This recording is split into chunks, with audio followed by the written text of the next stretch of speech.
Assalamualaikum warahmatullahi wabarakatuh. Halo guys, kita ketemu lagi. Pada pertemuan kali ini kita akan membahas materi mengenai pewarisan sifat. Tapi cukup dibatasi sebatas molekul-molekul yang mendasari pewarisan sifat. Guys, kalian pernah tidak memperhatikan ciri-ciri fisik tubuh kalian dengan sesama anggota keluarga kalian?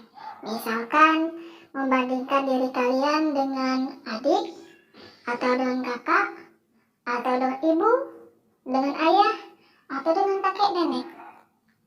Nah, pasti kalian berpikir, sebenarnya saya mirip siapa sih? Ada yang bilang saya mirip ibu, ada juga yang bilang saya mirip ayah. Nah, ini saya dan adik kandung saya kok memiliki wajah yang berbeda? Saya mirip dengan ibu, sedangkan adik mirip dengan ayah. Adikku memiliki rambut ikal yang diturunkan dari ayah, sedangkan aku memiliki rambut lurus yang diturunkan dari ibu. Ini aku dan ayahku. Kami sama-sama memiliki mata yang sipit. Mengapa bisa demikian ya? Setiap sifat dan karakteristik yang ada pada setiap orang adalah warisan dari orang tua yang diwariskan melalui materi genetik, yaitu DNA dan RNA. Pada suatu untayan DNA, terdapat perintah yang mempengaruhi sifat dan menentukan karakteristik dari setiap makhluk hidup. Nah, ini disebut dengan gen. Gen-gen ini dia akan teruntai panjang, sehingga mengalami pemintalan, membentuk struktur yang lebih padat yang disebut dengan kromosom. DNA memiliki struktur seperti suatu untaian ganda yang membentuk heliks. Struktur DNA yang panjang tersusun atas satu unit kecil yang disebut dengan nukleotida. Nah, nukleotida ini terdiri atas 4 senyawa, yaitu adenin, timin, guanin, dan sitosin. Tahukah kalian, materi genetik inilah yang sangat berperan dalam pewarisan sifat atau karakter-karakter tertentu pada makhluk hidup. Nah, karakter yang mampu mengalahkan atau menutupi karakter lain disebut dengan dominan. Maksudnya apa dominan ini? Nah, karakter dominan ini maksudnya karakter yang tampak atau muncul pada individu suatu makhluk hidup. Sedangkan karakter yang kalah atau yang tertutupi itu disebut dengan resesif.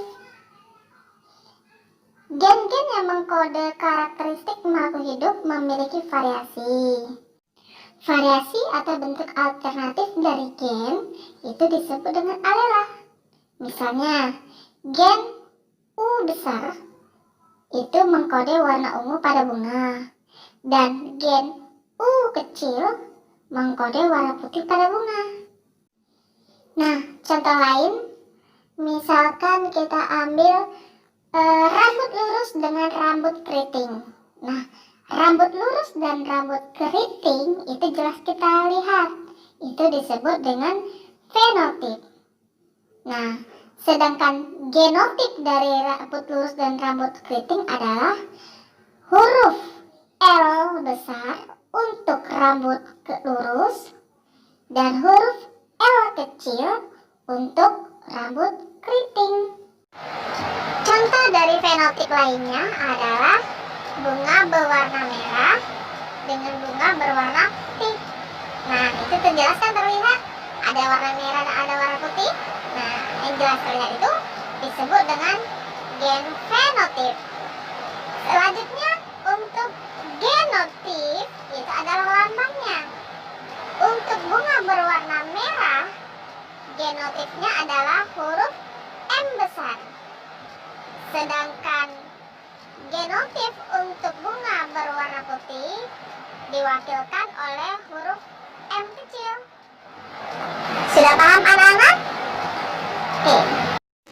Di dalam lokus kromosom, gen itu berpasangan yang disebut dengan alel. Next, kita akan berbicara mengenai genotip.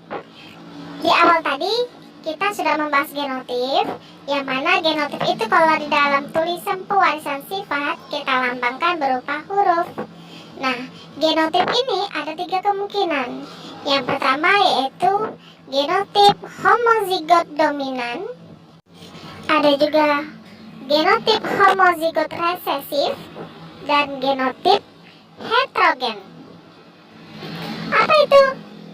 Simak penjelasannya. Genotip homozigot dominan itu dilambangkan dengan 2 buah huruf kapital. Misalkan huruf A besar dan A besar yang menandakan misalnya fenotip hitam. Kemudian untuk genotip homozigot resesif, homo berarti sama, resesif berarti dilambangkan huruf kecil. Berarti genotip homozigot resesif itu dapat kita tuliskan dengan huruf A kecil, A kecil. Kemudian untuk jenis yang ketiga yaitu genotip heterozigot. Hetero artinya beragam. Nah, contohnya adalah kita wakilkan dengan lambang huruf A besar dan A kecil. Anak-anak sekalian, cukup sekian penjelasan dari Ibu mengenai molekul yang mendasari pewarisan sifat. Assalamualaikum warahmatullahi wabarakatuh.